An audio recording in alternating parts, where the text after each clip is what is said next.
Welcome, guys, to the first ever episode 3 of the Phenomena Podcast. The first ever episode 3 of the Phenomena Podcast. Isn't that right? This will be the only. Well, no, technically not only because our pay-per-view reviews are a different show. So okay, you got that. But so would this be episode 2 then? No. Of the actual podcast? Let me just have this one. This is total episode 3, but it is technically episode 2. Technically, I think it's actually episode 1 because the last 2 podcasts were about pay-per-views. Right. So technically, it's episode 1 of our. So you saying the first ever episode 3? Perfect. This is where we review Raw, Smackdown, NXT, 205 Live throughout the current week. We each had our own section to watch, but all of us watched it, I'm sure. I'm sure many of us loved NXT. But, so we're going to start off with Monday Night's Raw, because that is the premiere show. That is the first show. It proved that it was premiere this week alone. It really did. Basically, NXT and Smackdown Live were just proved they were B shows for a reason. Yeah. I mean, what are they gonna do? You debuted like 6 people, you returned like 12. Mm-hmm. Of course, Raw's gonna be the better show at this point in time.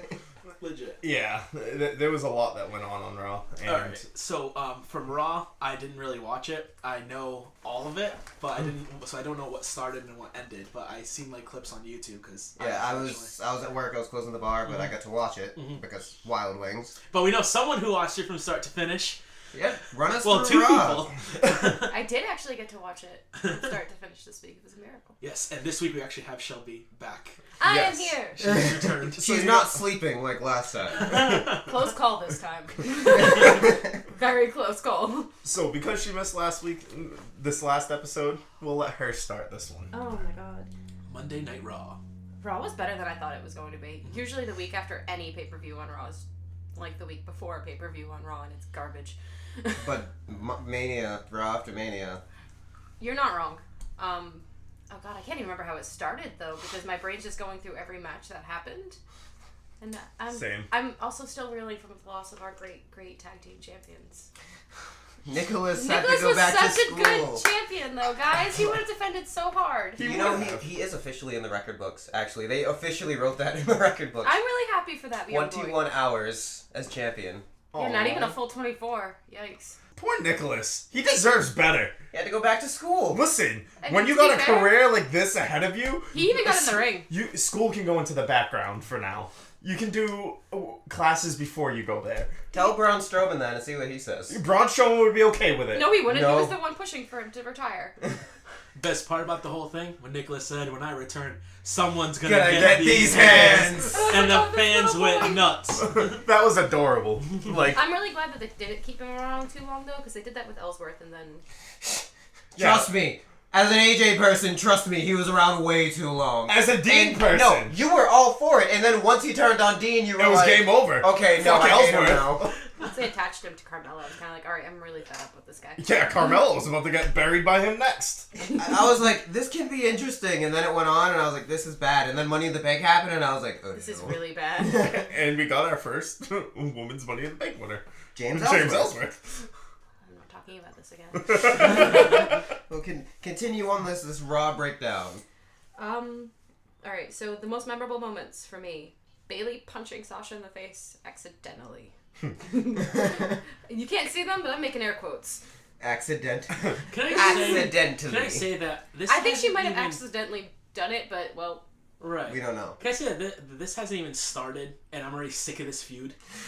See, my thing with it was they screwed up the ending of that. When Sasha got pinned, Bayley just disappointingly walks to the back. just going like, oh no, I did that. And it's Yeah. like, okay, but you were fine with hitting her other times. It made it look like Sasha was going to go and attack her after that, but they both just walked to the back.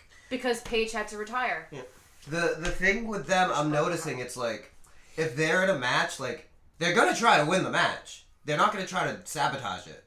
It's only once the match is over that they're like, alright, you're a bitch. I was fully expecting a backstage segment of Something. Bayley getting beat to put in. There was too much to squeeze into this Raw. With returns and all But do that. you think that they're not even gonna like go on with this? That Bayley and Sasha's gonna get split up during the brand split? Like one will go to SmackDown. It's possible. Because I don't see this taking off anymore. Because I think like they're gonna call this what it is, and it's just like. But that's the thing. We've been waiting for this Bayley Sasha match. It was supposed to happen at Mania, but they pulled the plug and put them in the Battle Royal. Put them in the pre-show. And it's like, what has it been, over a year, 2 years now we've been waiting for this match, and we're still waiting. We'll find out next time.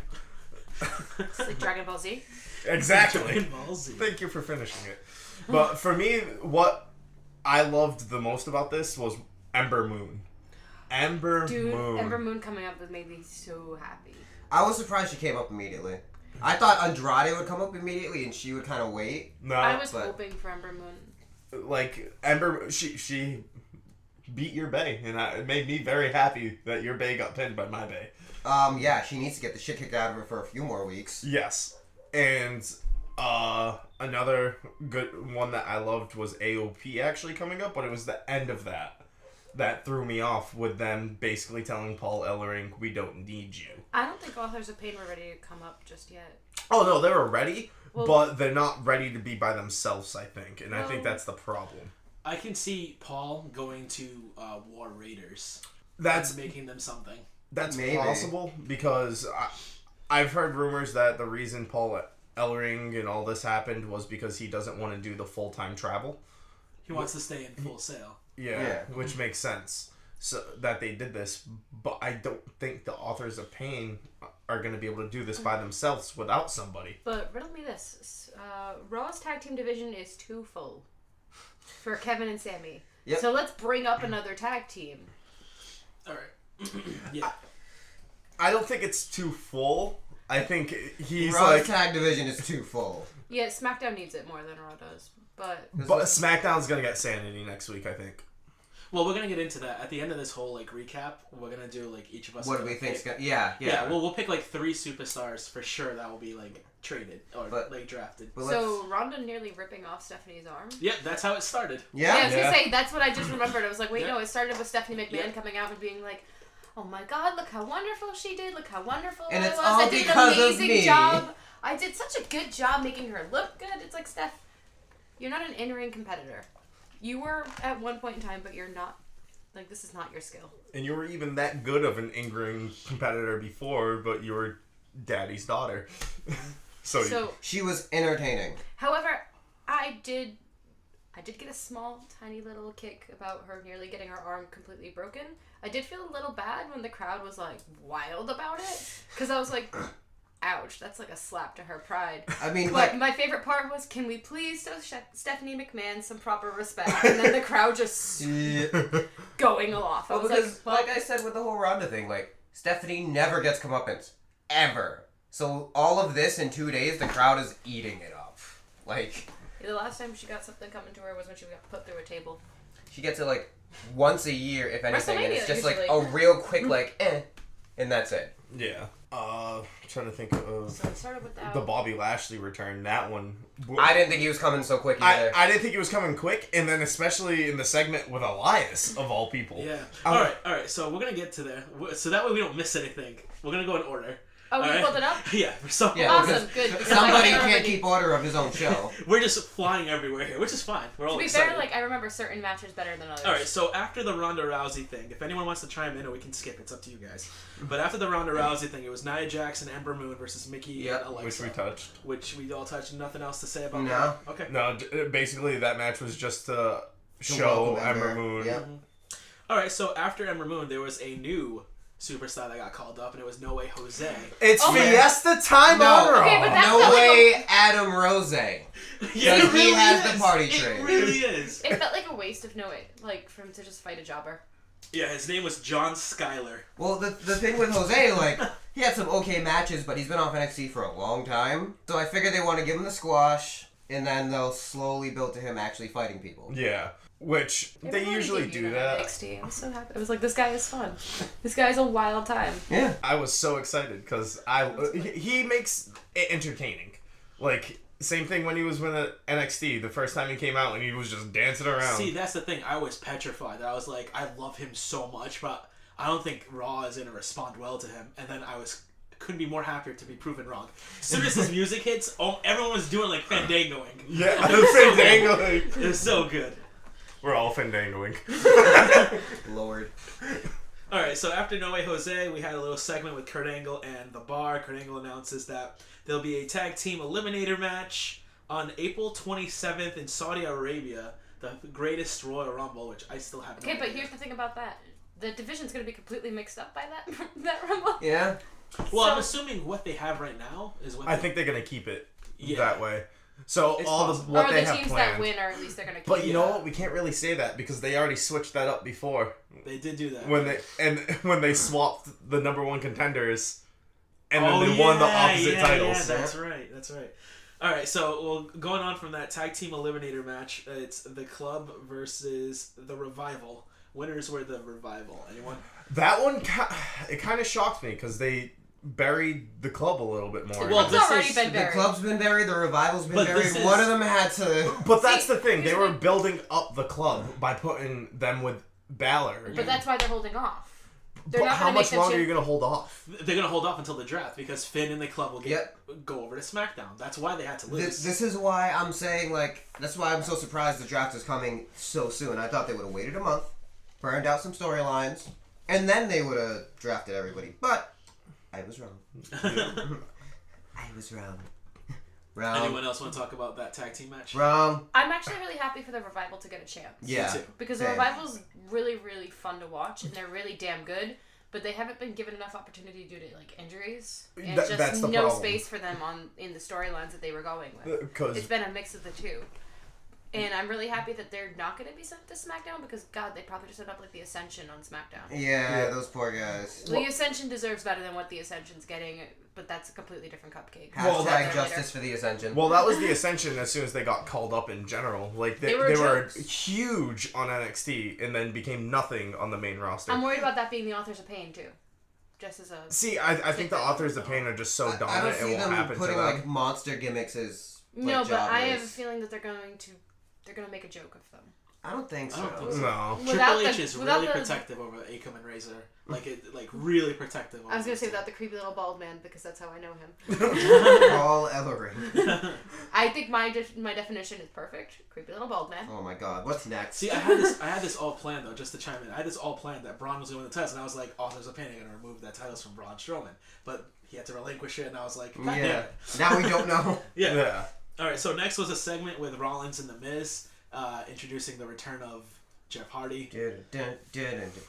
He looked so confused by the Brother Nero comments. He was just kind of like, yeah, Dude, yeah, but he did gets you like that notice- sometimes. Well, that was the thing about Jeff, because they did a WWE exclusive with him, and then they asked him, "Are we going to be seeing more of Brother Nero anytime soon?" He was like, "You'll be seeing bits of Brother Nero. He'll come and go." So it's like, you know what? Thank you for that. Thank you. When will we see it? We don't know. So, that's what I liked about it, because it's like setting us up for, hey, it's gonna happen. You just won't know when. But did you see the look on Bray Wyatt's face though? And he was like, Brother Nero, and then he goes, he opens up his Yeah. arms. He's like, he's sitting there going, yeah, Brother Nero. am But, I but, right? but even after they hug and Bray walked away with Matt, Bray looked back at Jeff like there was like some of that Luke Harper, Randy Orton Yep. thing. You know what I'm talking about? Like, Yeah. There was I a just really video. like Finn's responsive. There's a video on WWE.com with Matt Hardy like talking to his trophy. Yeah, the magnificent wonder of the world number 8, Andre, and blah blah blah. And he's like, Brother Wyatt, I knew you'd come. And Bray like pulls himself into view and is like, run.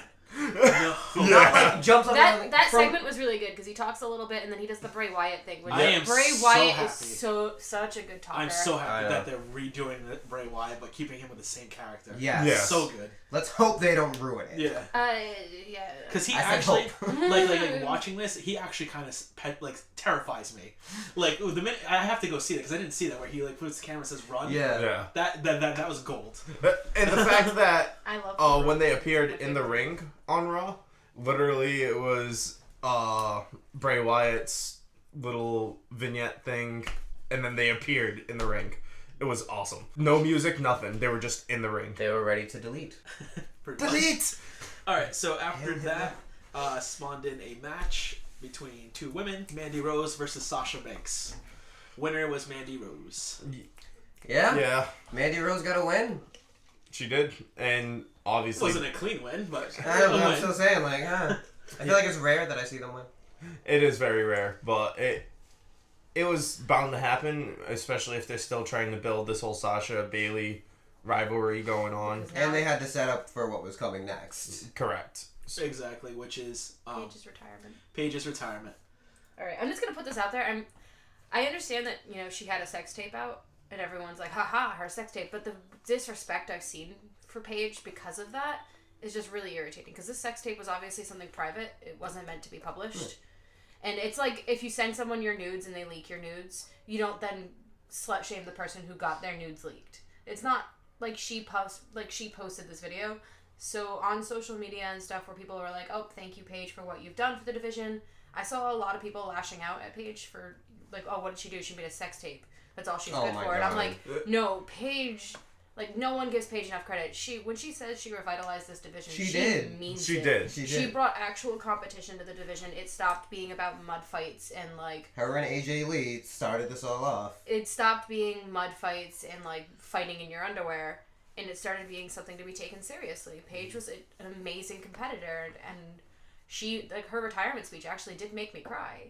When she thanked Daniel Bryan for giving her hope, like she got choked up there. I got choked up watching it, and like seeing the comments who are like so negative and backlashy towards it, kind of just it got under my skin a lot because oh no, she did a private video with somebody that's But Kim none of Kardashian does a video and becomes it's famous. like the video that she posted was no one else's business in the first, like that she made, not posted, was no one else's business in the first place.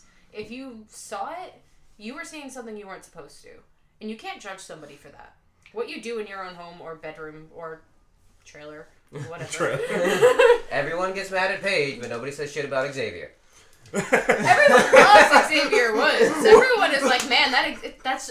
I can get into that, but I'm not getting into that topic. To be fair, the Usos made when they had the rivalry. That the Usos segment. said- That little dig at that. That was delightful, but no one will say anything to Paige because Paige would probably literally destroy them. But Well, did you see Paige on Lillian Garcia's podcast? Like, yeah. that was like What heart-wrenching. made me like, laugh? ooh. What makes me actually laugh though is her being like, I need to move on from wrestling. I need to find something else.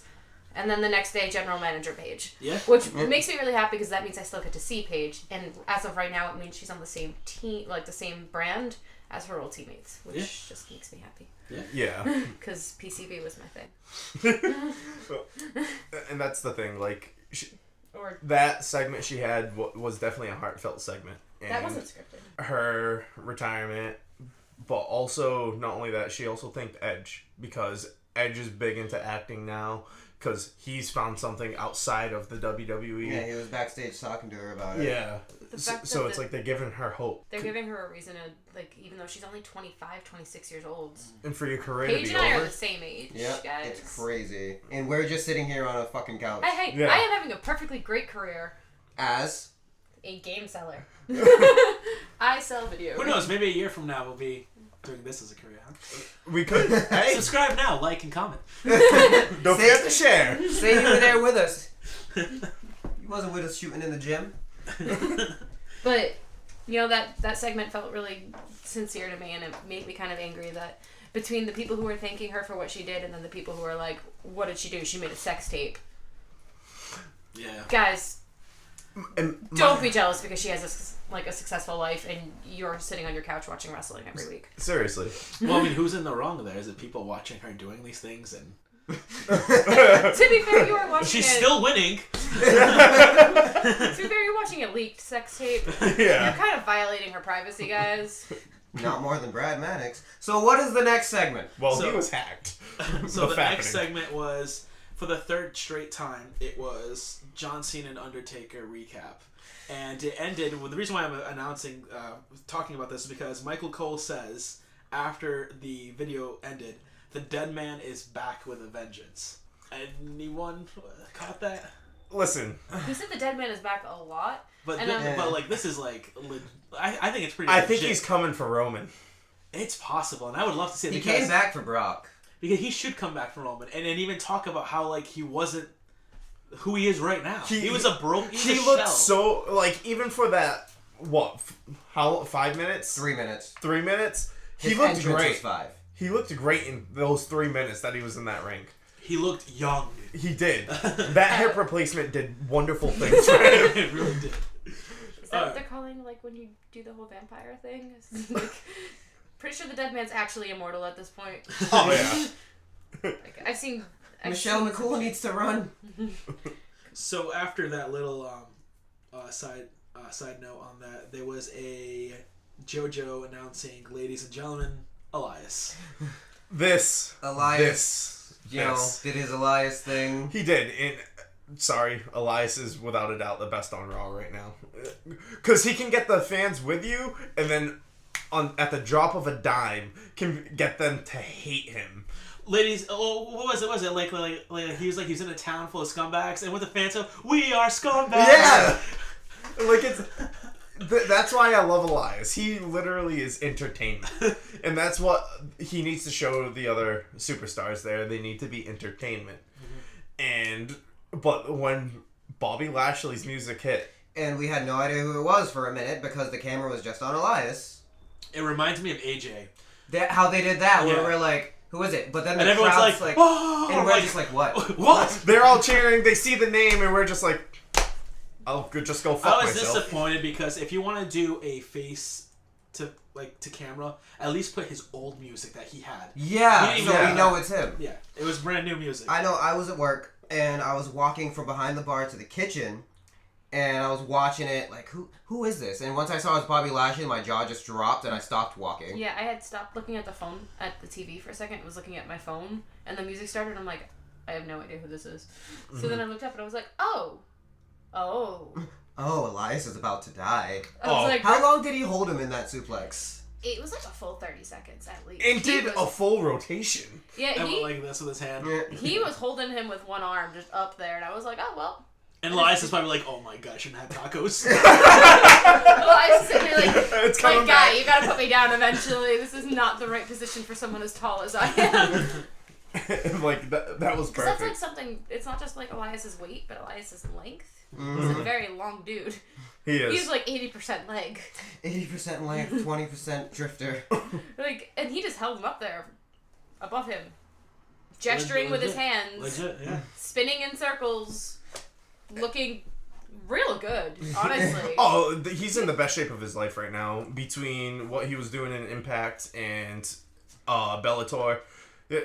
Look at his record in Bellator should suffice alone how great this dude is. Yeah. And I think he's 15-2. Like, you have a better record than Brock Lesnar right now. Yeah. No enhancements needed. Correct. And that's there was a backstage interview with him as well, WWE exclusive. They asked like his excitement for his return and all that, and he was like, the crowd was amazing as usual because Bobby Lashley is such a humble person, but he said he has unfinished business. What that unfinished business is, he doesn't know. He's had people posting, when you come back, who do you want to face? You should face so and so. You should face so and so. And he was like, well, I'm here to find that so and so. Well, because I was thinking too when we were talking about that. Did Bobby Lashley leave like right after his feud with John Cena for the title? When did he leave the company? Because I can't remember. I don't remember either. Yeah. The last thing I remember was the horrible Elimination Chamber match that was ECW exclusive, and he went over the Big Show. He went over the Big Show, then he shaved Vince McMahon. Oh yeah. Then he feuded with Vince McMahon, then he went to Raw, got stripped of the ECW title because of Vince McMahon, feuded with John Cena for the WWE title, and then I don't remember what he did after that. I don't think he did anything. Yeah, I remember Umaga now, but that wasn't his last rivalry. No. But yeah, to go on with Lashley, He was released in 2008. Yep, that was when he was feuding with Cena. Yeah. He had 6 months in. He got injured. He got injured With when Mr. Kennedy kicked him in the shoulder. Oh, Kicked his shoulder okay. to his steps. Yep, I got it. It was a legitimate injury. He went out for 6 months. WWE released him. Yeah. Okay. Which seems like just nothing but a waste. Well, I mean, he never really went over, in my opinion. Like, I didn't really care. This is why I'm not excited for Bobby Lashley. I didn't really care about him in the first place. I loved Bobby He Lashley. really, like, his SmackDown run I liked. his ECW run was just Vince's pet project, and then he came up on Raw, and when he was feuding with John Cena, I liked it. But then that was the last thing he did. I remember him like really briefly because I did take a long break from watching wrestling. Like I remember some stuff that he did, but not a lot. And I remember him just being like, "Oh, it's that guy who can do that really great thing." But when I saw him come up, I was like, "Good, he's gonna get another chance to do something." Yes. Right now, WWE fans are all about the nostalgia. Yep. Mm-hmm. That's why we're not getting a lot of new talent getting the opportunities they deserve. Just saying. All right, so the very next segment was Kurt Angle backstage talking about a wild night on Raw when Sammy and Kevin walk in asking for a job. I want to talk about the most important part of this segment. Oh, I was gonna get to that, but you can have it. When they ask for a job, and Kurt says on air, "We have no room here, but I hear TNA is hiring." I was floored. And then TNA kind of rebutted towards that, saying, "We're Impact." Wow. Touche. But you guys can't touch anything WWE does. That is true, yeah. But another thing too, TNA obviously was the bigger talk about Kurt Angle name dropping it, but it was saying that his tag team division it's full. was full. Yeah. That's lies. It is lies. I think this is more so, like during their match together, it cut back to Kurt Angle watching the match from the back. And, like, he was impressed with what he saw. Because, let's face it, Sami and KO will always put on a great match no matter what. They're best friends, so it's perfect for them too. And this is what they've been working for their entire careers. I was a little bummed that we didn't get that one-on-one at Mania, like, should have happened, but it is what it is. But DB holds precedent over everything. Yeah. I see going, because they ended up in a draw. I was thinking that maybe he's going to hire both of them because of how good they did, but then Denzel brought up a point to me that El Generico's Twitter feed is live again. Yep. So I believe Sami Zayn could be coming back as El Generico after Kevin Owens wins the job on Raw. Question, where he ends up, I don't know. And I don't think if that match should happen, it's probably going to happen in that Saudi Arabia thing, but I don't think Kevin Owens will go over clean. He'll probably do something. It's KO. Because El Generico was a monster, the monster face. Yeah. He was huge. Mm-hmm. I don't see El Generico come back as a heel. No. So I would expect Kevin Owens. I expect Kevin Owens and El Generico to have a rivalry, but a different style, like high flying version Sami Zayn. Yeah. So, yeah. Yes. So that was announced. It was them two going to face off against each other later on. Next up, we had two people. One of them saying that I got kids. We're not even in this stupid tag team elimination matches. So Heath Slater and Rhino call out open challenge to anyone in the back. And that, like right there, you know the crowd was chanting AOP. AOP. I was hoping for Sanity. See, I was hoping for Sanity too, but I'm okay with Sanity going to SmackDown because it makes sense. It does make sense because you want to leave Bludgeon Brothers are there, and you want to leave Bray and Matt far away from Sanity. Create this thing, and then maybe Survivor Series you have the Broken or the Awoken versus Sanity. Yeah, you know that would be a great segment. Yeah, that really would. But Authors of Pain demolish them too, like we talked about before. He's got kids, left. man. I'm assuming. I can only assume, like, because he's really like I love Paul Ellering. Oh, he's amazing. I think he's gonna just go right back to NXT. I hope so. Him to go with War Raiders.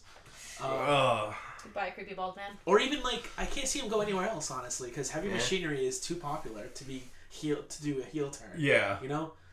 Unless I hope they don't put him with freaking Tino Sabertelli and Riddick Moss. Joke's on all of you. He's managing the Street Profits.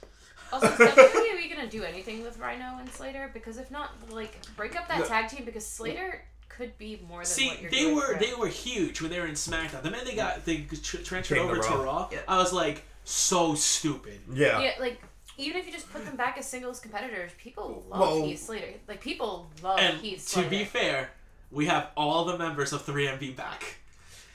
Like, We're one not on doing Raw, one on this. SmackDown, one on NXT. like let if you're not gonna For do anything now. with them as tag For teams, now. let them do something creative because Rhino could do something useful. I never really liked Rhino when I was a kid. I don't like Rhino much now. Yeah. He's just clumsy in the ring. Yeah, see, from what I heard, Rhino is all about politics, and he's leaving. he's leaving for Michigan or something like that. I think it's like to be a mayor of Detroit or something like that. But So- like, let Slater get the popularity Slater deserves. Because But- right now you're gonna make Slater you're gonna Dolph Slater, you're gonna Dolph him. I think that's the thing now because I think it's the same thing that Rusev is going through and a few other superstars have gone through But where his music. Heath got over on his own. Music. Like that's all it took was Heath to get over on his own, and Vince hates when you get over on your own. They should put, in my opinion, maybe have because they kind of look like each other. I'd put start new tag team, new names: Heath Slater and Kurt Hawkins. And that team so would lose. we're doing the Outcasts again. Yeah. That Team would lose every single match. Look at what they did. Look what they did with Murphy. Look at what he's Look what doing. they do with Breezango. Alright, I get that, but Murphy right now is a top star in 205 Live. Oh Once my God, upon a Murphy. time, Yeah, Murphy looks great. he was just a random part of a tag team. I We're think not on Heath Slater 205 deserves Live to yet. get. I'm just saying. What you can do with Murphy, you can do Heath with Heath Slater Slater. You deserves can to do with be treated anyone. properly. He does, but it's never gonna happen. Especially on Raw. Especially on Raw. Dude, give him a push and people will eat that up. Like they did it for Zack Ryder. Yeah, that lasted not even 24 Yeah, hours. but how good did Zack do with that? Not well. Not in terms of letting them do it, but he was over immediately. Oh, he was already over before that. That's why everyone was so excited. And then what happens? The Miz challenges him the next night, and he loses. And he's done nothing since then. I thought he was gonna get a good push, and I was kind of excited for it. But... See, he was gonna get a good push with Mojo, but then he got injured, and that ruined everything when he got hurt. Because And they were Mojo about to went get a heel. tag title push together. And Mojo went heel. Yep. So next segment, cue in Roman Reigns. Roman comes out whining. This is where I was so excited because Samoa Joe is back. And just to take a page from this, I want to give you guys some of what Joe said, in case you didn't Oh my watch. God, Joe killed him. Yeah, so Joe Joe says ripped him apart. Lesnar didn't just beat Reigns last night, he exposed him. No matter what went on, Reigns failed, and that makes him a failure. Cue the crowd chanting failure. Right. Yep. The loss also makes Reigns a liar. He lied to his fans, he lied to his family, and himself because he can't admit that he always gets jacked up when he gets in the ring with Lesnar. So he goes on and says, the cycle will soon end. Because I will be waiting at Backlash to put Reigns to sleep after Lesnar drags you around the cage in Saudi Arabia. Here's the thing. WWE is already advertising a match that involves Joe and Roman and Brock. WWE is spoiling their cards. But you see, they have to do that because you can't do Lesnar and Joe again. You can't do Joe and Reigns again because we've already seen all these matches. Yeah. But we've never seen those three in one ring together. No. Yeah. Wait. We have In a triple threat? Fatal Fatal 4-Way four-way. with Braun Strowman. Oh, well, okay. Yeah. And that's when I thought Joe was going to do it. I thought Joe was going to get it, but Definitely not. All right, so something's boiling up over there. I'm just fully expecting Joe and Reigns to stay in the same brand because that's a rivalry that's going to happen Yep. soon. Joe's not going anywhere. Vince isn't letting go, Joe. Neither is Joe Reigns. go. Because Go, Go Joe. Joko? neither is Reigns because as what Vince wants Roman to Big go over sweaty eventually. Samoans. He wants to go Roman eventually. So next match was kind of weird. I didn't really understand this tag team match, but it was Matt and Bray, which I liked, but versus Titus Worldwide. It was part of the Whoa, Eliminator what? tournament. Right, but I didn't understand why Titus Worldwide was in there. Why They're not? a tag team. Yeah, but Okay, why but- would we count Matt and Bray as a tag team? They've So are never they a iconic competed. duo? They're a Why team are- now. Why are we counting them in the tag team division tournament when they are just forming a tag team? Because it's Bray When Wyatt. we're putting it over someone who have already been in the tag team. This comes back to Slater and Rhino already being in the tag division and them being ignored. Bray and Matt, technically, we're not a tag team until Monday night. But Vince knows this What's is gonna go somewhere. What's going to sell? Slater and Rhino, which is Which, old news, you know what this also makes me sad or the about? new? It means that we're not letting Bray get another singles run. At least for a while. Because- Not for a while. Bray is an amazing in-ring competitor, and they did the whole tag team thing with him when he had his whole stable, but they're like, we can't give him back his stable because one's tag champions over there, one's tag champion over there. They needed to split them up. Yeah. I feel like if they had just done the Wyatts properly, it would have been amazing. I don't think so. Unfortunately. I feel like what they did, unfortunately, was and I said this last time, they hype, and then the second it's a pay-per-view, the Wyatts would fall flat. Yeah, they would get buried in. And that's the part that ruined that stable. Because if they were winning at pay-per-views, then it would make it seem like whoever they were targeting next was royally screwed. Yep. I'm minding my language as best I can because it's not the word I would normally use. Yeah. But like the thing against Randy Orton, that was amazing. Yeah. And we're not going to get that again because now he's with Matt. And unfortunately, and I stand by my statement that Matt is the weaker of the two Hardys in a tag team. Oh, he is the weaker of the two Hardys, but he's also the most eccentric. And that's why it works for Matt.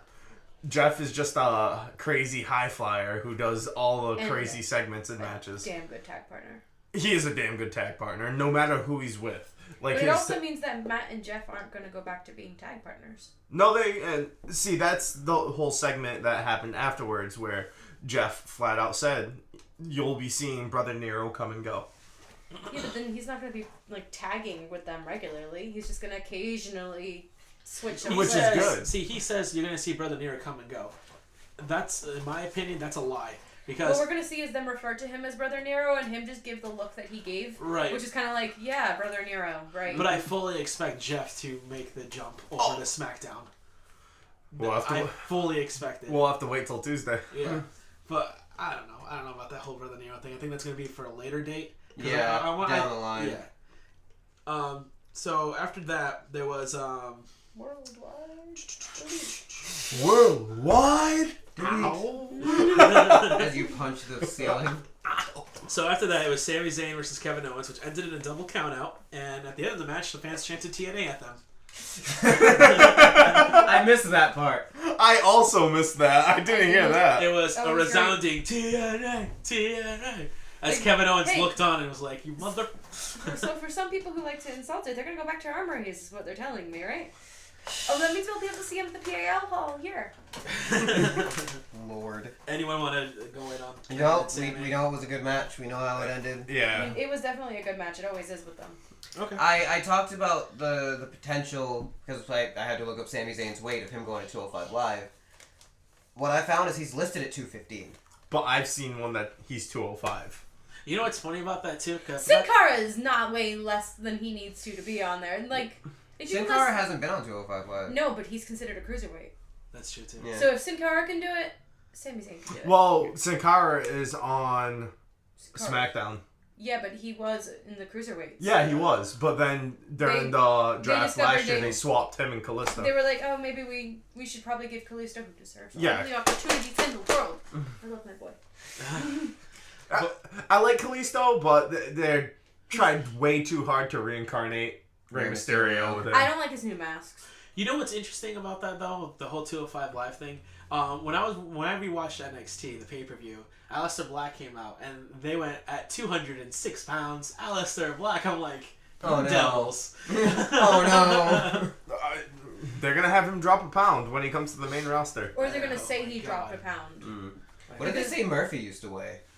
I think Murphy was like 215-ish, 220. Because like I said... But Murphy looks skinny, but not only does he look skinny, he looks better. Now he's cut up.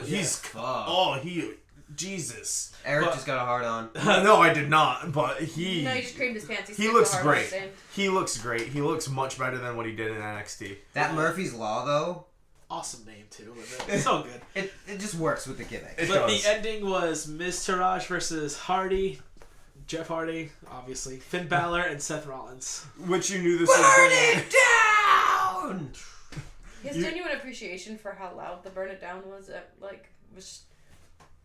Seth was just like, wow, I'm really over it right now. I was really disappointed in that match for the fact that at the end, when they were all doing their finishers and all doing their spots, I'm like, something's gonna happen here. Finn's gonna hit Seth, or Seth's gonna hit Finn. No. Something's gonna happen. No. Nothing happened. I'm like, okay, fine. Yeah, no. Whatever. They're just That wasn't wailing gonna on happen. poor Bo Dallas. But it was a main event, and it was a tag team match, and I was like, all right, something's gonna happen. This is a main event. But they're all faces. yeah, they're all And with a shake-up next week, you really Exactly, can't yeah. do anything. They don't want to risk starting something when they're going to be sending potentially Hardy to SmackDown. I was Or like, Miz I was like, I thought Kurt Angle was running the show. Yeah, because they not could Teddy put Long. Miz back to SmackDown just to feud with DB. feud with DB properly.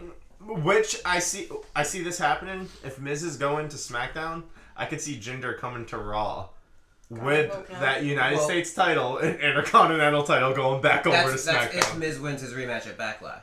But if Jinder comes over with that title, Intercontinental title. Jinder Jinder's was defending it against Randy, though. How about this, right? How about Randy Orton gets drafted to Raw, right? And we're and when we go to SmackDown and we're watching it, all of a sudden you hear "Burn It Down" and it's Seth Rollins. What they originally planned was Seth to go over to SmackDown, and that would mean Randy would go over Jinder Mahal for the United States title. Are they going to announce the I can never remember if they actually just announce the people they're taking who aren't there. No, their music just plays. Yeah, that's how they do the shake-up. The draft and they if used to they don't- actually announce it. And if they don't have time to play their music for them to come out, they'll just do A this WWE.com this thing. just happened, and then Yeah. last year Like how a Rusev breaking WWE. right how Rusev went over, it just showed his picture of Rusev with his SmackDown. music playing. Yeah. Yeah. And the fans went crazy, and I'm like, why And did he he come had out? to wait a couple months, too. Because he was injured. Oh, okay. Because I was only asking exclusively for Dean. That's all I care about right now. I just want to know where Dean's going. He's irrelevant right now. He's gone till September. Yeah, but I want to know what brand he's going to be on. I think he'll stay on Raw. I hope so. Wherever Seth Rollins goes, I think Dean's gonna follow at this point. They want But that. do you They think- want that feud. They want Dean heel. Yeah, they want heel Dean. Yeah, no, Dean makes a good heel when He would make a great heel. when he does it. He's already crazy as is. Yeah. They're gonna break up the Shield again though. Is their prediction? It's already been broken. Yeah. His injury, then Jason Unfortunately, Jordan's. yeah. Unfortunately, with yeah. The whole reunion was broken up. Can we with just the bury Jason Jordan somewhere like a backyard? Oh, Jason Jordan's gonna get drafted next week. We'll talk about that after. I see him going back to SmackDown, though. I do see that. And it makes it very interesting. With Chad Gable. With Chad Gable and Shelton now. Yeah. shouting Benjamin. Fucking Usos. Because I could see a heel turn in putting them back together again. With Chad Gable turning on Shelton. I think they should have a trio. I think that'd be the opposite. I think Shelton would turn on Chad. Shelton. Black's got to stick together, man. Shelton. Jason Jordan. Well, Shelton's got a bit of a temper for a small little man. I honestly think they should be a trio. Yeah, that could work. Trio.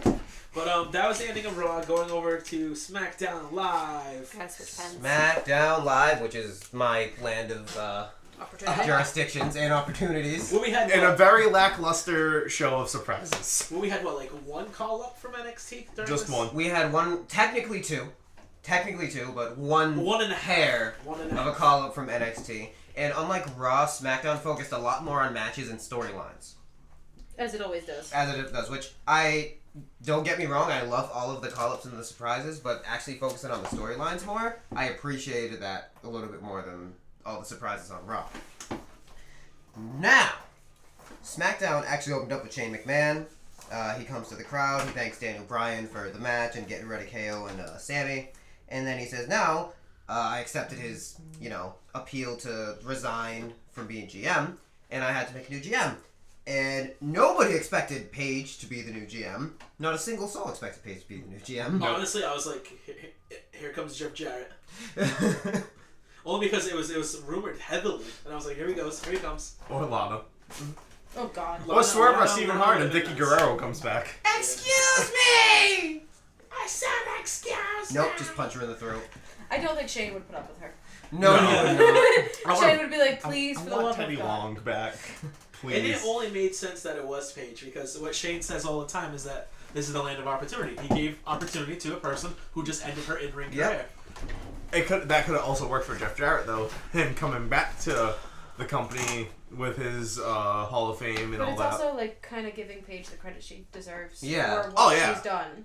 It's going to be very interesting to see her as GM. I can't especially- wait to see these 6 foot tall dudes try to get in Paige's face, and for Right. Paige to be like, "All right, bitch, try me." Like, I can't wait to see I what will she does. destroy Like, you. especially since the first thing she does, and she comes out and she's like, Daniel Bryan needs to fight on SmackDown because he hasn't fought on SmackDown in 3 years. Who should he fight? Rusev. Rusev Day. And then she hits the AJ Styles button, and everybody's like, "Oh my god!" And the match is made. Quick question: what happens to Absolution?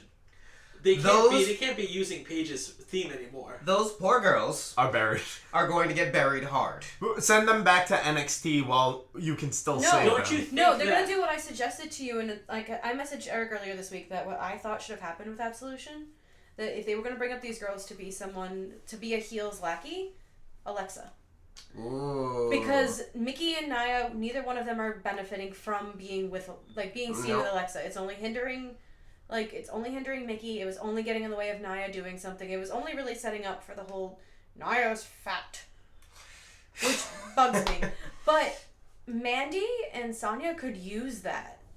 Like, they would be, like, for the goddess to have these evil little cronies that she just sicks on people. This would be the ideal, and that's what I thought they should have done with them in the first place. That, or they could play them heavily into the Sasha Bailey, and whichever one goes heel, because we differ on which we think should go heel. I think Bailey needs it. Sasha's more likely to do it, but Bailey needs it. But what's really going to happen is Vince is going to be like, oh, They're gonna hug it Paige went out. to SmackDown, huh? We'll send Mandy over there. We'll just break up this group. Sonya, good luck. But that's what I think they should have done with them in the first place. Absolution should have come up as the wicked little Alexa Bliss's cronies. If you want her to be the evil queen, give her Goddess. queen, goddess. She's gone by both. The queen is Charlotte. Alexa is the goddess. She was calling herself the evil queen for a little while, but I'll give it to you. But if you're gonna give like Alexa this evil personality, the henchmen are perfect. If they are. Because like, no one's gonna take Mickie James seriously. No. Poor Mickey. It's literally just burying her career. Mickey, at her age and with her back history, deserves better than what she's getting. She does. So that's what should be done with Absolution, honestly. But the thing with Mickey is, no matter what she does, they're never going to give her another title because she's at 6. And Trish has the record at 7, and they're saving that record for freaking Charlotte. Who deserves it? I was gonna say, if someone's gonna break Trish, It's gonna be Charlotte. It should be Charlotte. Charlotte. I just feel bad that Mickey's in that position. Yeah. But we'll talk more about Charlotte later. Unless Trish comes back and wins one more title, and then you can give Mickey one more. Yeah, no, Yeah, not but what they're happening. gonna do is they're gonna use Mickey as like to build up the younger generation. Yeah. Which is fine, except for the fact that She's not doing anything. she's not building Alexa Bliss up. She's being a catty woman. You know who could probably benefit from Mickey? Dana. Definitely. Dana Brooke. Like, that would be... Rude! Asshole! Like, that would be beneficial to Dana, because right now Dana's not doing anything, and she's not going to do anything. Nope, she's just... She's gonna stand here, what is be she, the amazingly accountant entertaining. or the statistician? Something to... She's back for to being Titus. protege taking notes. Worldwide? Like, she's back to taking notes on the side of the ring. If you're gonna have Mickey, like, mentor somebody... Dana. She needs it. Because she's talented, but she's Alexa does super not need green. mentoring. Alexa needs people to manipulate. Yes. She can't manipulate Mickey, is the thing. That she's already done that, failed at that, had a brief feud with Mickey. Separated for a long time. Manipulated Nia, which worked out okay, but we all knew how that plan was going, so she could... It worked great for Nia. Absolution would be perfect. Agreed. I don't think WWE's going to do it, because they don't know how to write their way out of a wet paper bag, but that's just my opinion. So now Back to SmackDown. we get the announcement that there's going to be a number 1 contenders match for the tag titles instead of the Usos just getting their rematch. I was very, very surprised at this, but at the same time, I thought about it because they also announced that there's going to be a number 1 contenders match for the United States title later between Randy, Bobby Roode, and Rusev.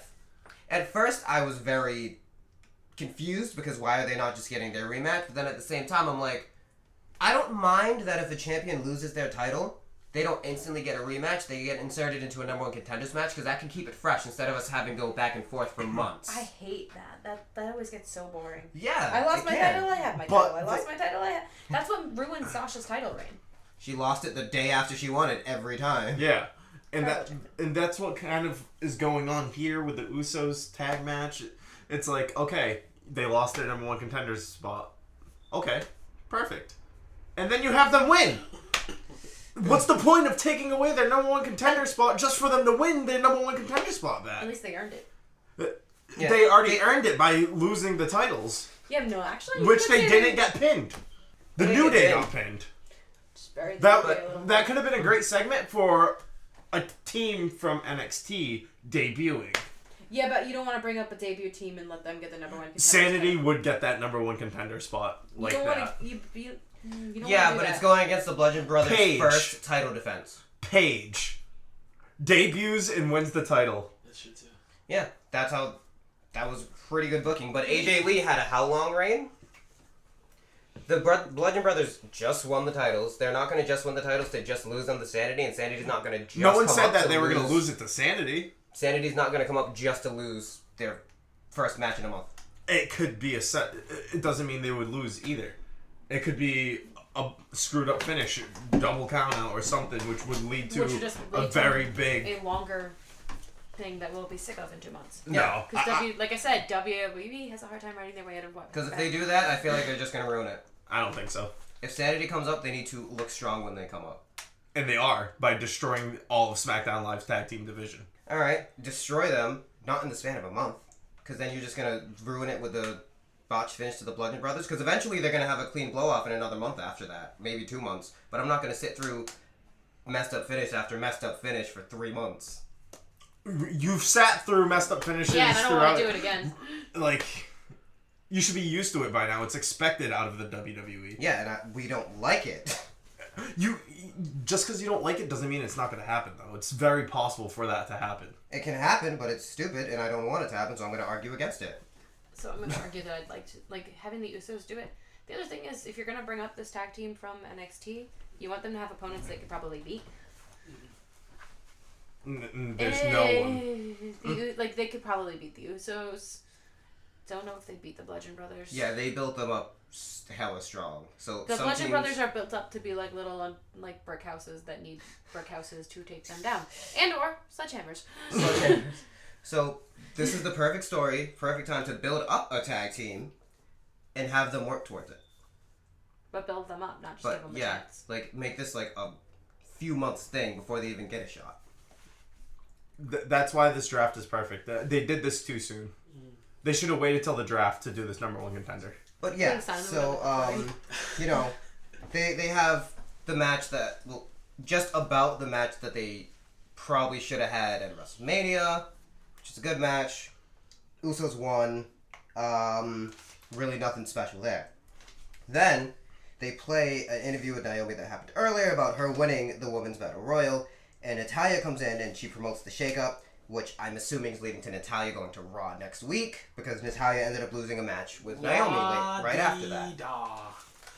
Wow, Do Natalya's something going to with Raw. her. Shocker. Do something with her. She's not doing anything she hasn't done anything in anyone's division. Well, she was champion for a little while, And then Charlotte took it. yeah. The rivalry between those two was actually really fun to watch. Yeah. Which one was it? It's like not Fastlane. It's like Roadblock or something like that. That match was really good. Mm-hmm. I liked that match. Because they're both I was gonna call technical wizards. I was gonna call it Speed Bump because I forgot the name of the Speed Bump. Welcome to WWE Speed Bump. You think they wouldn't name one then? They named it in pay-per-view Great Balls of Fire, guys. Goodness gracious. Those So two. Speed Bump is coming in line. It's next. I'm gonna copyright that, so if WWE uses it, I better get money. I hate you. WWE Speed Bump. So now we a small finally pay-per-view. It's get NXT's. something we've been waiting for. Renee interviews Shinsuke about what happened with AJ Styles. And Shinsuke answered, he apologizes, but it's very unsincere, and you can tell it's very sarcastic. And Renee even calls him out on it. And his response, which I think was the best thing ever, he says, "Sorry, no speak English." And walks away, and I'm already in love with heel Shinsuke. Exactly. And you know what? This is exactly what they needed to do for a heel who can't really speak English that well. I loved that. Perfect. So perfect. Especially if he doesn't have a manager along with him. I was skeptical of this heel turn, but after that, I loved every Yes. minute of it. Yes. It was really, really well done. Very well done. So Because that's kind of like Shinsuke breaking the wall and being like, I understand why I'm not being given this title. Yeah. Fuck you guys. Legit. Yeah. So now we head over to Charlotte's championship celebration, and this was probably the most important segment of the night. It's probably the best part of this is where the most happened. Charlotte comes out and she puts over not only her match with Asuka, which was an amazing technical match, but also Asuka's ability, because Asuka is really great in the ring. Then, the iconic duo, Bay and Peyton Royce, make their debut on SmackDown after doing nothing in NXT since... Oh, like did you 2 notice takeovers why ago? they haven't done anything? They've gotten a little bit larger. I'm being dead serious too, and it's all over wrestling news and everything like that. It's like, oh, let's take a look at Payne and Billy here, and let's take a look at Payne and Billy when they return. Peyton Royce and Billie Kay come down and they just rip into Charlotte, start to rip into the women's division, say that her match was nothing, say that Charlotte would have never been this champion if they were there, because they would be champion because they share everything apparently. Yeah. So now they attack Charlotte, which actually Charlotte throws the first punch. They beat down Charlotte, throw her back in the ring, pose. Hardly. They were barely able to lift her. Yeah, Charlotte dead weighted and they were like... Charlotte was like, alright, bitches, go ahead, try me. They were like, bitch, help us. Too much boob weight? They walk up to the She ramp. always looks like she's gonna pop out of that top. They walk up to the ramp and Carmella's music hits and it's finally happening, which I called show after Mania. She's cashing in. She cashes in. She wins the But title. she won. Yeah. That's the thing. She won. And that's what happened. So, I had mentioned it to you earlier in the day. They slipped up on a radio talking about Providence, because SmackDown will be in Providence next week. And they said, Carmella, women's champion, defends her title against Charlotte. It's like, oh, thanks for the spoiler, asshole. On my way to work, sitting in the car, because I had a couple more minutes. Oh, catch, this coming Tuesday, as challenger Charlotte takes on WWE champion Carmella. I'm like, really? Interesting. Interesting note. Interesting note. Spoilers! Here's another thing, too. When Carmella cashed in, the ref took a really long time to start this match, so I started getting concerned for Charlotte for a second. I would have, like, whenever Oh, the thank refs you, take a sorry. little while with the Money in the Bank, I'm always thinking that they're actually going to screw the person with the the contract. Because this has now happened to Carmella like 4 times. And it Did happened. you hear Carmella? She's like, do it! I know, she was screaming screaming. for a couple minutes. I thought Melina was around. But, it happened with, Dick Cheese. Baron Corbin. Yeah. Dick Unfortunately, Cheese. he looks like a coworker. And he's Dick Cheese. On to the next segment. But it happened to him, like, when he cashed Yeah. in, they made him wait until the champion was on his feet and ready to go. Well, that's because the champion has to be on their feet now before they ring the bell. Yeah, but the way they did that was like, wait and make. The ref was like, "Hey, are you all right? Are you good to wrestle? Are you okay to wrestle?" Yeah. It's like, He doesn't have a that choice. is not the point of the Money in the Bank contract, my dude. If he's not good to wrestle, He's screwed. sorry, friend, you're wrestling anyway. Like when DB cashed in on Big Show in like 2010 or 2009 or something like that, Big Show was prone on a pile of chairs. And DB he's like, cashed in, whoop. pinned him, and that was it. Yeah, they've changed Sheamus, a man. lot of that. Because before you could be just dead in the middle of the ring, hand the briefcase, but now the refs want to make sure that they are standing up and ready to go. Ref made sure Charlotte was standing up. Carmella hit her little super kick, which it looks good the way she does it. It's not like your typical super kick the way she. It's a little more Fabulous. yeah. She wins the title and gets her a little moment to celebrate. I'm glad, and she did it without James Ellsworth. Now, we move on to the U.S. #1 contenders match. Mahal's at ringside with Samir Singh. Samir. Samir. That one is Samir. Oh wait, no, Samir's the injured one. So Sunil. No, I don't remember. No, One of them Samir is is the injured. one that's there, and the other one is the one that's injured. So Samir is English and Shanir is the one that's there. Their names sound so similar. It's Okay, well, one brother is there, the One other brother brother is is One there. of the not. Singh brothers. Rusev goes on this monster tear towards the end of the match where it actually seems like he's gonna win, and then RKO out of nowhere, Randy wins. The whole #1 contenders matches were pointless. Good matches, but pointless when both Champions won there. the people who are gonna get their rematch won. I really think they should have put Rusev over for this. I really do. Especially the way they ended the match. It should have been Rusev. And that was the same thing with the Usos, where they took the number one contender shot away and gave it back to the person who had the number one contender. Rusev is so over, and the fans want this. Like, just give it to them.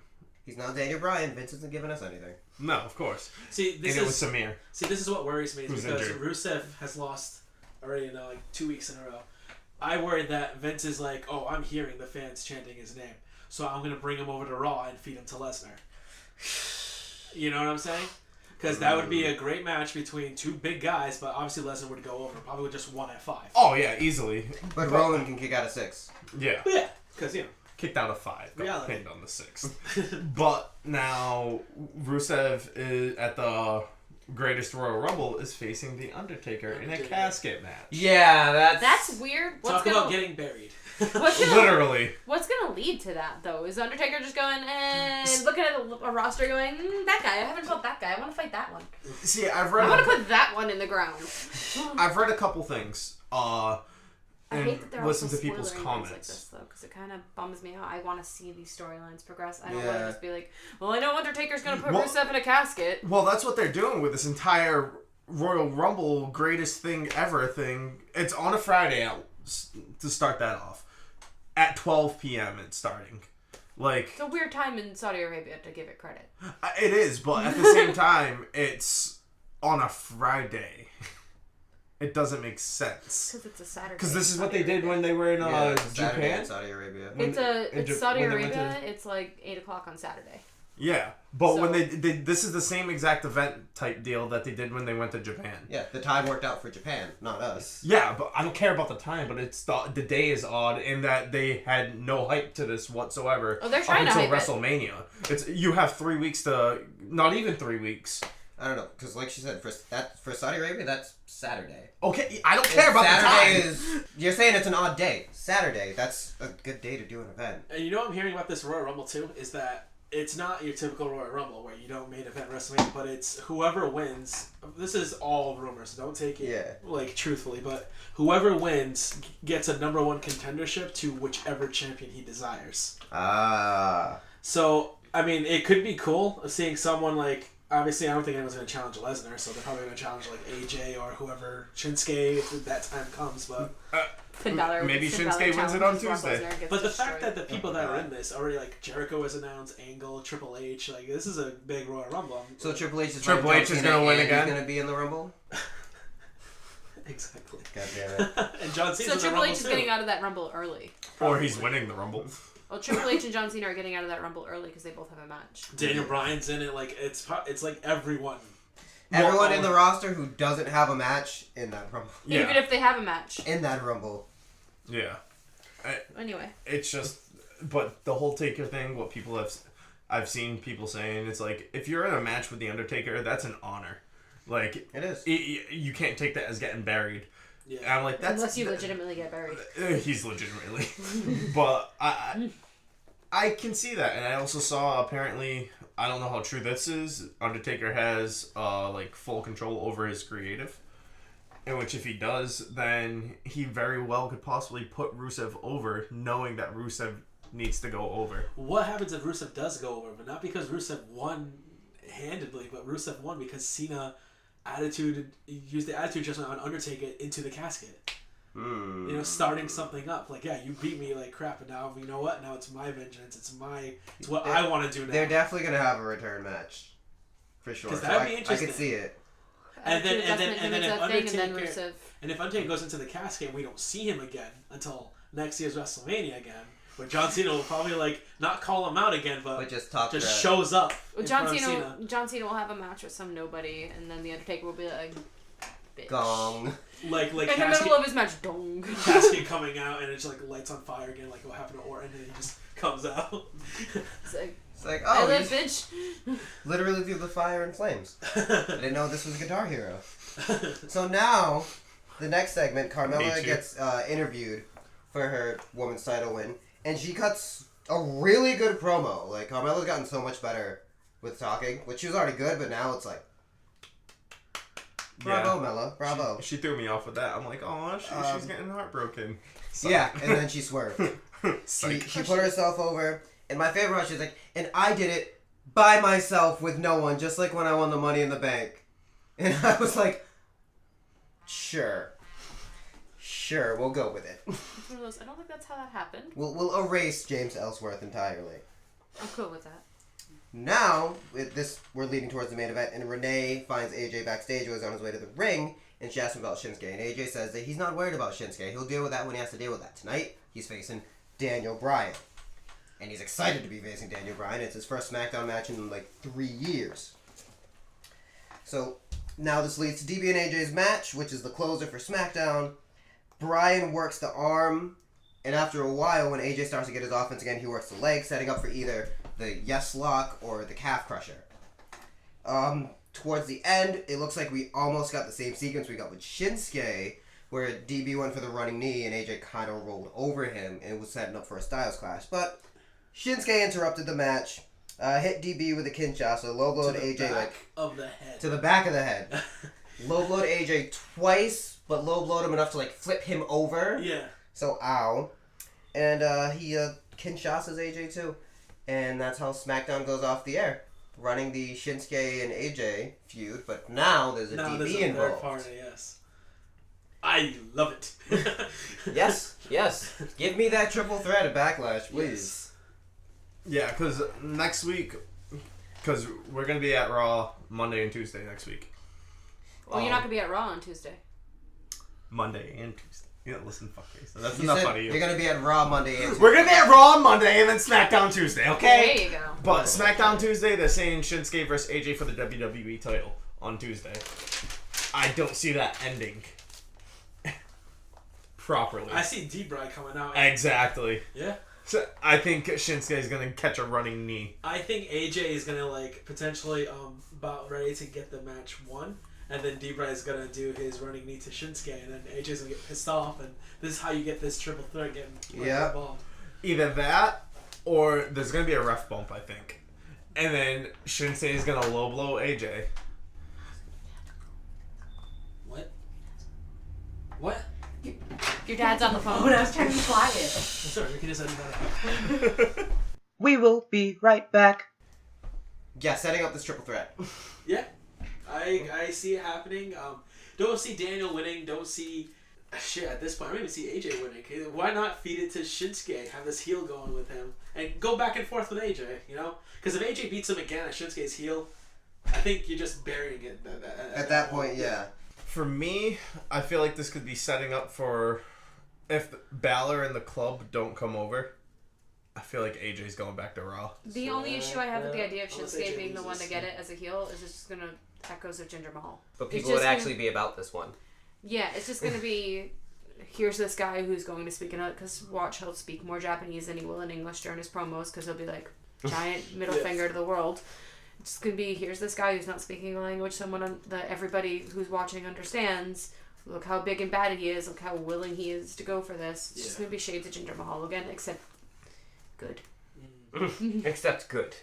Okay, Jinder Mahal is not bad, but Jinder Mahal is He's not a main eventer. He's a mid-carder. he is definitely like mid card, almost dropping out sometimes. I think he could suffer a few losses and it wouldn't damage him as a wrestler. Not at all. No.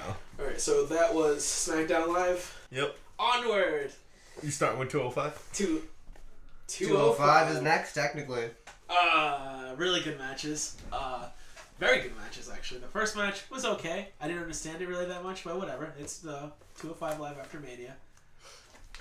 Everything is the one after Mania. It's fine. So it was Akira Tozawa, the It's like a crow now. What? Stink? Then We're like, you ha! guys, By the way, did any of you guys catch 205 Live by any chance? I have not. You did. I did not get to this week. Oh my god. Oh my god. I was still at work until I was at work with you on Tuesday. I got home from work and fell asleep. I got home Tuesday after we left at like 4:30 in the morning. Woke up, went to work, did not get home yesterday until like 2 in the morning, and then now I'm here. Alright, so it was Akira Tozawa versus Kalisto. Furthering the Lucha House Party and the They Don't Have a Name Yet feud team Yes, of yes. Akira Tozawa and Hideo Itami. Right. 18 minutes. 37 seconds. To the point this match started, to the match ended. Kalisto went over with the Selena Del Sol. I love the Selena Del Sol. Clean, 1, 2, 3. Really good match. They didn't go anywhere from that. Like, you didn't see their stables come out or anything like that. It was Kalisto went over, that was it, he left. And I'm like, okay, cool, I guess. After that, there was another match, Drew Gulak versus Mark Andrews. The part about this was Tony Nese wanting Drew Gulak. It's his. Like he wants Drew Gulak. He wants to end him, but he told Mark Andrews to go out there. But next week it'll be him. Like he's gonna take care of him. Stuff doing all that stuff. Mark Andrews loses to Drew. Spawn Tony Nese, who proceeds to beat the crap out of Drew Gulak. Drew Gulak ends up escaping and going off, and I like where they're going with Tony Nese. I know you love Tony Nese, Eric. He's so good. He's so good. I love Mark Andrews, honestly. Tony Nese is great, but I love Mark Andrews. Mark Andrews, yeah. The Stun Dog Millionaire. Like, who thinks of that for a move? And he probably has like one of the best theme songs too. It's literally like 90s punk rock. Yeah. Because he's in a band. I'm pretty sure it's his band. Oh, okay, cool. But yeah, Tony Nese, liking him. Can't wait to see more of him. Another match that went like well over like a regular Raw match. Like it was just pure wrestling, and it was really, really good. And So not a Raw match. not a Raw match, but I thought it was gonna be like one. But after that, it was the championship celebration for Cedric Alexander. I know how this one is. This I know. I watched this video. That's the Alright. only one I got. Cool. I'm So so happy he won. comes out I love Cedric. to I love who's Cedric. that guy? What's that guy's name? Because I keep calling him Rockstar Spud. Oh, Drake Maverick. Yeah. But you gotta say it all sexified, like... Drake. Drake. Maverick. Maverick. Didn't. D-R-A-K-E, man. Alright, so he was out, he was accepting it, and was thanking the fans. Fans chanted, "You deserve it," all that good stuff. In comes Mustafa Ali. Proud that he lost, but like it was. I'll be back for you. I'll be Yeah. back. He was like, I'll be back. I'll be back. Because there's a line of people back there, with weapons. and I'm in Yeah. that line. Yep. Which Mustafa Ali is a good kid. Oh, he is. He's so good. He's a good bean. he had one of the best entrances in WrestleMania with his like LED mask. Yeah, he's like He's also, like- somewhat Sub-Zero-ish. Yeah. like- He's really cool to watch. Like Yeah, watching he him. is. In Oh yeah, the he's ring. entertaining as hell. Yeah. He really is. And that's why them two being in a match together was gold. That's why I wasn't upset that Drew Gulak didn't go through, because I feel like Drew Gulak's character development deserved going to the finals. But then you look at Mania and you're like, okay, Cedric Alexander and Mustafa Ali will put on this high-flying classic. Yeah. Who's gonna showcase 205 better? Exactly. Exactly. And that's what Especially it was. since my boy Kalisto's not there. But now we got, shortly after that, boom, Murphy. Buddy Murphy's music The hits. best kept secret. So he comes in, does Murphy's Law, runs away. And Drake Maverick said, "Oh, alright, you wanted my attention, you got my attention. You want to be next in line? You got my attention." But he won the match last week. He was next in line. So, Cedric versus Murphy is going to happen the next pay-per-view. I don't think they're going to do it in Saudi Arabia. So Backlash then. Probably. Backlash. On the pre-show. Which, unfortunately, I think Cedric might go over. I only say unfortunately because I really like Murphy, too. I like what Murphy's doing, but Yeah. Cedric needs that title Yeah, for a Cedric while. He's Cedric earned has to that. hold that title He for does. a while. Yeah. And you know the cruiserweights haven't had a steady champion for a while. Like Yeah, Since Neville had it for a good amount of time, but then He lost it to Kalisto, won it back. Lost it to Tozawa, won it back. All I like the week and after. TJP was doing some good stuff when he earned it like the first time, but But then he gave himself too much backstage heat. Yep. gotta get what you gotta get. And then it was Brian Kendrick. I really like when they announced this division. I was like, we have something for Kalisto to do. Because WWE wasn't using Kalisto because he doesn't fit in with the rest of their cards. Nope. And then Kalisto wasn't on the show with 205 Live, and I was Because like, he was on SmackDown, Yeah. feuding with Alberto Del Rio. But Sin Cara was on 205 Live. And then they swapped them. And now I'm just sitting there going, all right, now when are we gonna have Kalisto actually do the things I want Kalisto? Well, to do? he's. But I'm assuming it's gonna come down to the Lucha House Party and the Itami and I love that that's what this is called. the Lucha House Party and Itami and Tozawa for the soon-to-be newly created 205 Live tag titles. Yep. Which So- I thought they were gonna debut at Mania. Guess It's they're really gonna make it interesting that late. the 205 stuff's been completely taken off Raw. Like you'll get Triple the H. occasional cruiserweight match, Yeah. but they completely took it off there, which is good because it makes people want to watch 205 Live. Yeah, because 205 Because what it was Triple doing H took was it over. when they were like, we have the cruiserweight championship happening on Raw. Everyone's like, well, what the hell do I need to watch 205? for? Exactly. Well, at this point, they've like sort of somewhat made 205 its own brand. It is. It has its own GM and everything. Yeah, and that's what I love about it. It's perfect. Thank you, Hunter. Let Triple H write everything now. It's alright, he has NXT, now he has 205 Live. Next is SmackDown, and then he'll get Raw. No, next will be Raw. Listen, at the end of the day, SmackDown will always be the side bitch. Vince isn't gonna keep SmackDown and give up Raw. It's funny because when I was Vince a kid, might die. It's funny when I was a kid, I watched SmackDown exclusively. I never watched Raw. I was more of a It Raw was when kid. SmackDown was on Friday nights. Yeah, Friday Night SmackDown. Yeah. Friday That's Night how SmackDown, Thursday Night SmackDown. kind of dating No. myself right there. Tuesday night SmackDown. But I like it better on Tuesdays, honestly. I do too, I especially like it now better that it's live. Yeah. 'Cause I remember when Edge cashed in on Undertaker, and it was reported like, Edge cashed in on the Undertaker. You'll see what happened on Friday, and you're just like, Son of a bitch. I want to see what happened now. I don't want to wait. Except now they're just letting us know a week before when you go to see the show. Yeah, legit.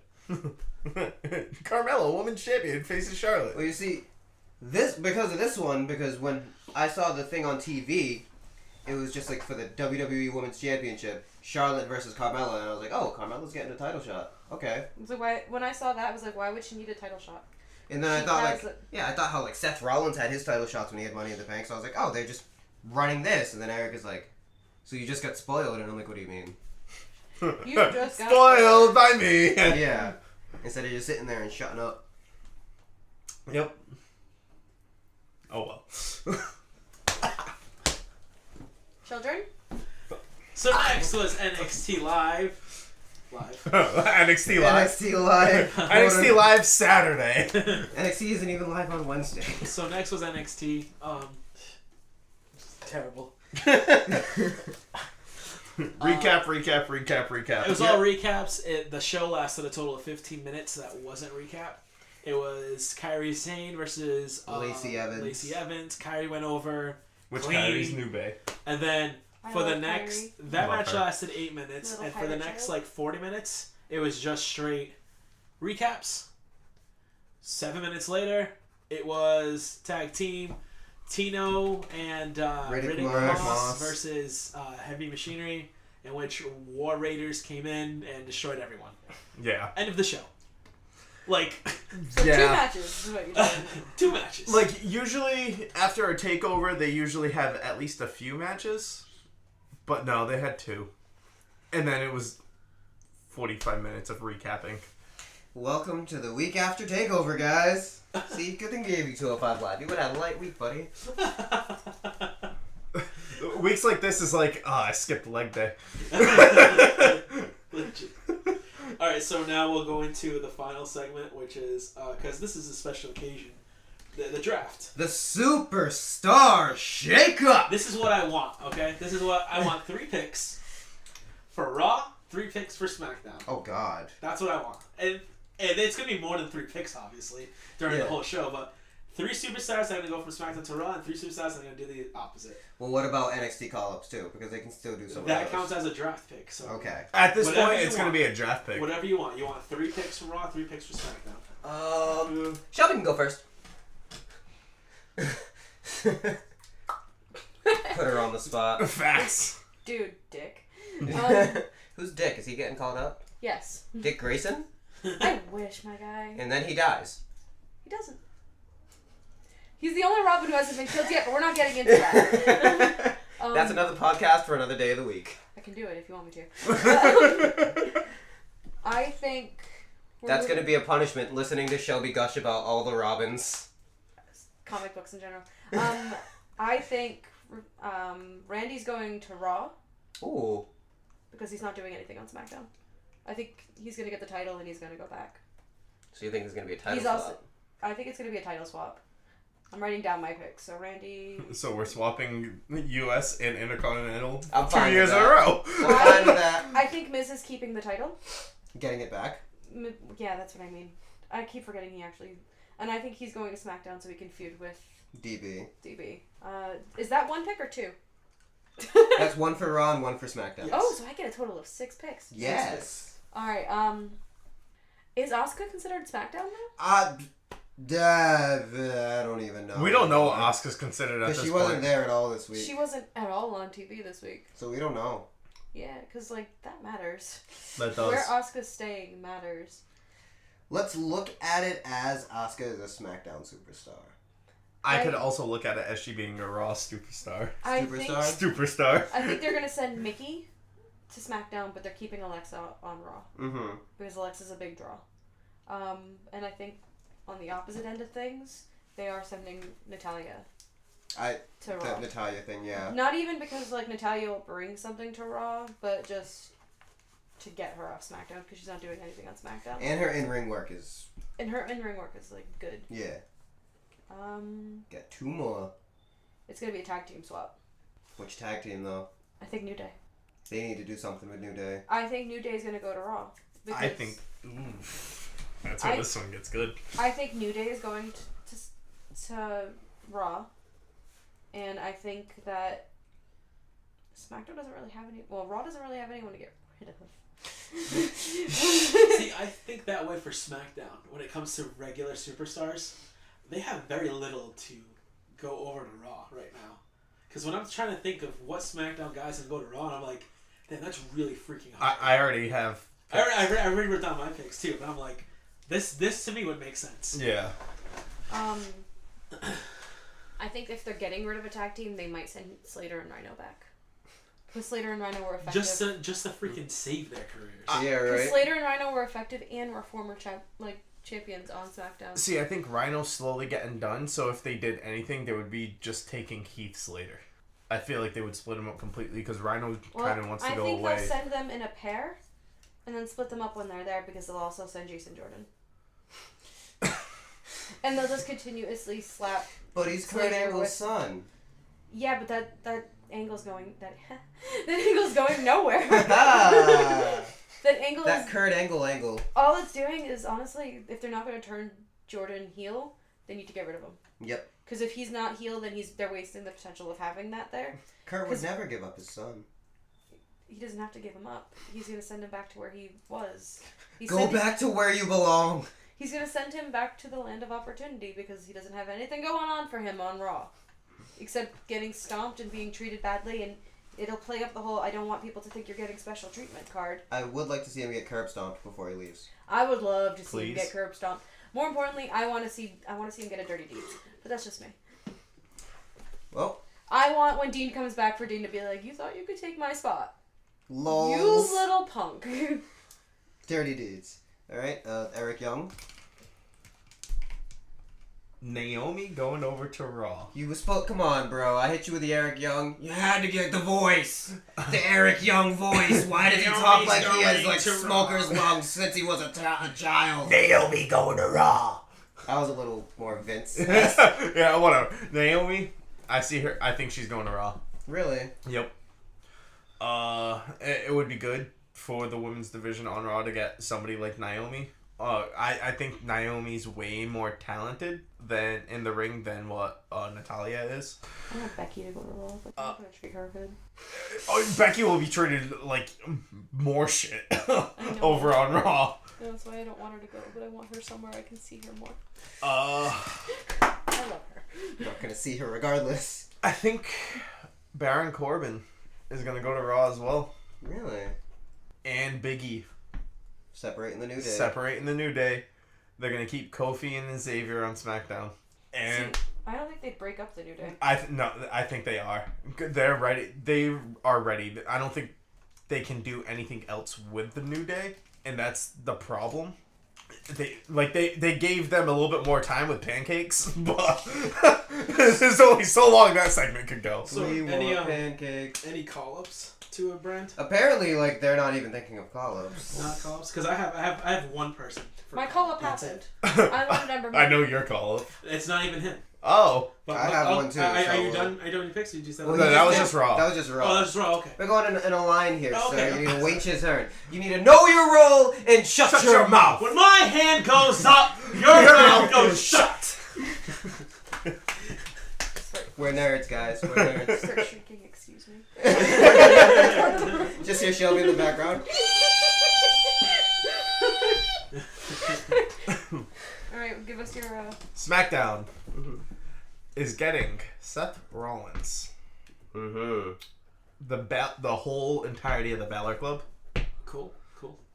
And I see them pulling a swerve that pin's dead. and Alexa Bliss going back to SmackDown. That's a good pick too. Interesting. So, I'll start with Raw. I agree with Natalya going over, because for the most part, when you lose a week before the shakeup, you're kind of out the door. Yep. So I agree with Natalya going to Raw.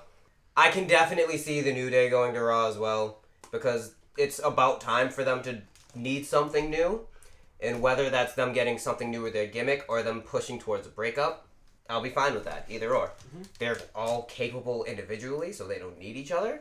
It's But just fun when they're together. it's And just fun. Vince's weird, Triple H is really weird hard on for Kenny Omega.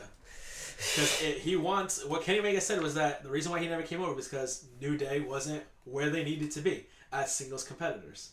And I think Triple H is going to hear that, and I think he's fighting with Vince to separate the New Day. Vince, we need to separate the New Day. No, we can't do that. They sell too much bootios. Like, one of them can sell bootios on their own, Vince, and then the other two can be... I don't like it. Pancake ambassadors. So, Kofi can push you bootios. think New Day? I think New Day. Who else did you say you agree with me on? New Day, Natalya. I was gonna say Kofi can push bootios. Not Biggie. Xavier can push pancakes, and Big E can just be a monster, because Big E can be a monster. Yeah. And the last one, I believe, who's going to Raw. It's actually kind of a tough one. I can see Jinder going to Raw if Vince wants this India experiment more to keep trying to happen. Jinder going to Raw, and I can see the titles flopping too. So you have Seth going to SmackDown. And that's another tough thing, because I can see the Miz going to SmackDown, but Miz would have to win. Miz would have to win, and it's a tough thing, because I want Seth to keep the title. I do. But... That could be they take both Seth and Miz. Yeah. Right. But, Andrade's going to SmackDown. Andrade Cien Almas. He's the call-up. No, you gotta say it like Nigel. El Igolo. El Igolo. The El Igolo is here. El Igolo. Come on, Nigel. I know you're British, but Jesus, you gotta have some kind of British Spanish over there. British Spanish. Oi, Igolo. Oi. Andrade is getting called up to SmackDown, I feel. Yep. I believe Sanity is also coming up to SmackDown. 2 call-ups. 2 call-ups. And their last pick, it's either going to be The Miz or Seth. I'm really... So you're torn between those 2. Yeah. Okay. So I did I kind of cheated, but it's okay. You cheated? I did 3 male superstars and 1 female superstar, and I have a call-up. Well, I mean, I have Sanity, which has a tag team, a singles competitor, and a female. So you got 10 picks altogether. Well, whatever. So the call-up... You cheating asshole. Because the more I thought about it, the more it made sense. Then you know what? I got a call up too. Fine, that's fine. What's your call-up? Drew McIntyre. Drew McIntyre. The call-up I have going to SmackDown is Drew McIntyre. Strictly for SmackDown, okay? See. But going on Raw, the superstars we're going to see on Raw, and it makes sense to me. One is AJ Styles. I think AJ swapping over, instead of bringing the whole club over there, they're going to bring AJ there. Because you want to build something with that, especially with Brock leaving for God knows how long, 2 or 3 months until he defends his title again. You want to create some form of magic there with some main events involving that club. That's just my opinion. See, my thing with that is, my argument there would be, they're gonna have this feudish, but have nothing to end it with. Well, they have a feud for who owns the right to the club. Well, but what about title-wise? Yeah. That it's better for them to go to SmackDown. Well, that's why Bobby Lashley will take over Brock, and then Bobby Lashley, in my opinion, is beatable. No, but if he does take over Brock, it's not going to be until August. That's fine.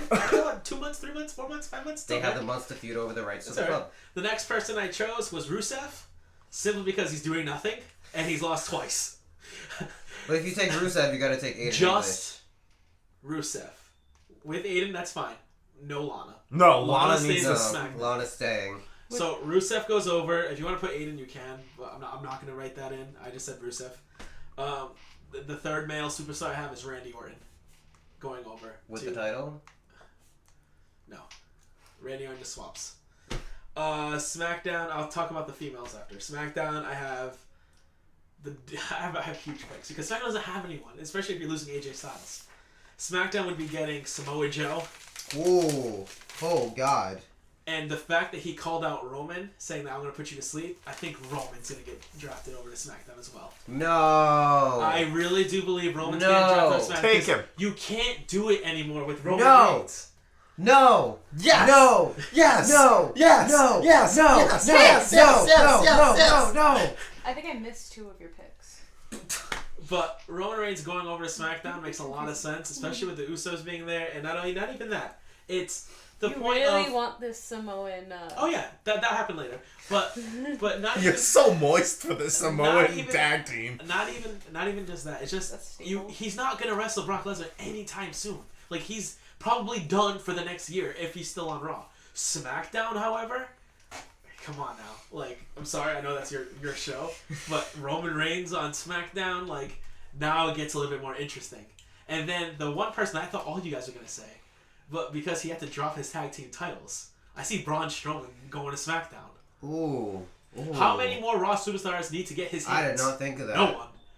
Go to SmackDown, That way you Vince get can put a title on Braun. and you can put a without title on Brock being there. Right. And you get Braun Strowman on SmackDown with a whole new round of guys. Bless you. Bless you. Thank you. But the females I have is the reason why I put this in. I was like, because it made sense. Nia won the title, and told Alexa Bliss to shut up, Bliss, and all stuff. I don't see anyone really like asking to fight Nia, and Carmella beating Charlotte like that. I could see like Carmella like never really like she got cashed in when she wasn't ready and spawning this new feud with Charlotte. So I think Carmella and Nia swap. Carmella goes to Raw, Nia goes to SmackDown. That's just my picks. Nia puts over Ember Moon on her way out with the tag match. And who better to like say, oh, Carmella, there's no number one contender because number one contender's in SmackDown, and then Q and Ember Moon. And Nia Jax like running that SmackDown Women's division. Holy shit! As long as my babe gets the title, I'm happy. Becky Lynch. No, he's talking about Ember. Oh, Ember.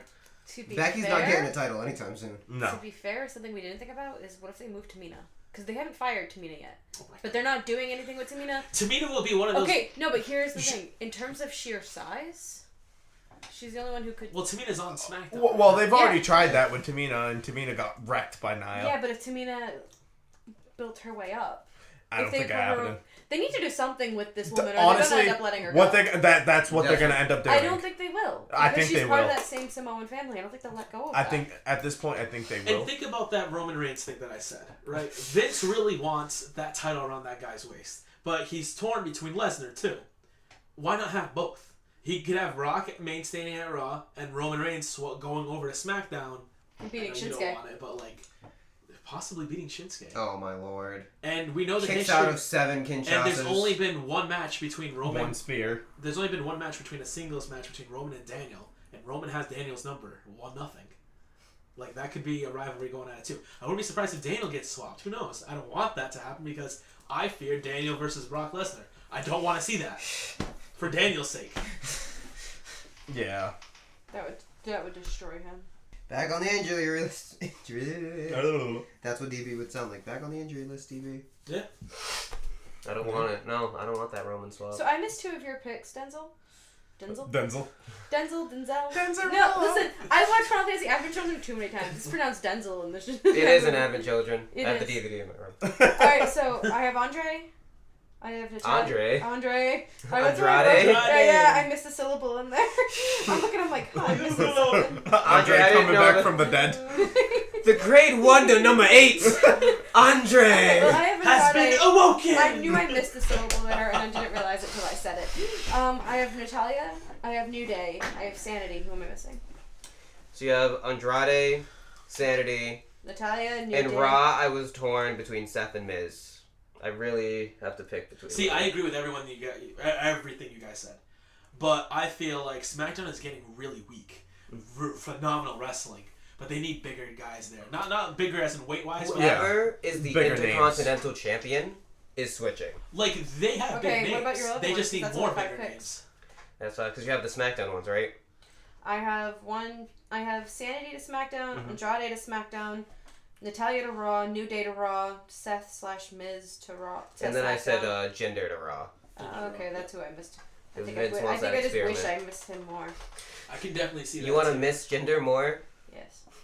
I can definitely see that too because after Jinder and Randy, like, so many Randy and Jinder You know matches what I was can a watch.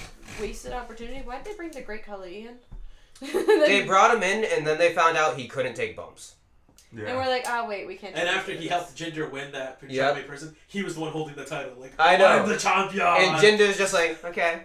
Can I have He's that? like, yeah. Yeah, can I have my title? Oh, okay, you want to hold it, that's fine. Just give it back when you're done. That's fine. He'll give it back when he's done, guys. I hope. I think my favorite reaction was just still him standing next to freaking Rey Mysterio because I'm like, yeah, that's me. Man. How's the weather up there? Assholes. So that I think that covers this week's it. shows. I know you all say like Raw proved I was the flagship show, but I like SmackDown better because I like in-ring and the in-ring work and the Alright, let's take a vote then for this week. Raw We- one. and we I'm going to should tell keep- you Raw. Okay. Yeah, We like should keep Raw track had a of this, better too. week. listen, SmackDown is better than Raw in general, but this week Raw won. So Raw gets a point. Raw won over 205 Live, NXT, SmackDown. Raw was Yes. the supreme show. We'll keep points throughout the month up Exactly. to the pay-per-view. Exactly. My So Raw gets a point. Noted. yeah, and Do you want to do like a segment for like Superstar of the Week? Who is like the most like just pick one wrestler who like wowed you or did great for the week in all the shows? Just one superstar. Oh wow. that Honestly, my Raw. opinion, I'm going Seth. I would pick Jeff Hardy, returning and doing great spots. Like he's for me. That's all. Like the one thing I can remember, and that's why I want you guys to think of. So what's that one match you can remember? Who's in it and who did well? My opinion, it's Jeff Hardy in that tag team match. I gotta give my pick to DB. His first match on SmackDown in years, Daniel Bryan. and it was a one-on-one, not a tag match, and it was with AJ. So of course, you Yeah. know, good storytelling, good in-ring psychology, and just glad to have DB back. Giving DB it for to me. Ember. That Ember eclipse Moon. was Good. beautiful. I loved it, but at the same time, I was like, hey, Did no. you pick? Yeah, Seth. Like, Like I'm gonna write that. I'm gonna Burn write it this down. He got. Alright. No, you don't have to write it down. No, she got the notebook. Okay. She's our record keeper. She's our Dana Brooke. I'll show you a Dana Brooke. No. Well, that is the end of this week's podcast before we get a murder in here. I'm Sinister, here with Zell, Nell, Shell. Everyone else's name is Rhymes. Shell's Whatever. name is Dana Brooke. Kick you right in the throat. No. Dana Brooke couldn't even kick me in the throat. You're already better than her. I think she could. She tried. I just want to say, Buddy Murphy, I challenge you to a fight for the love of Alexa Bliss. Alexa, you don't need him. I have a question. What are you There are going to easier do ways if to Alexa die. goes to SmackDown? I'm gonna have to choose a bae for SmackDown because I have Peyton on Raw. Peyton's my bae on SmackDown.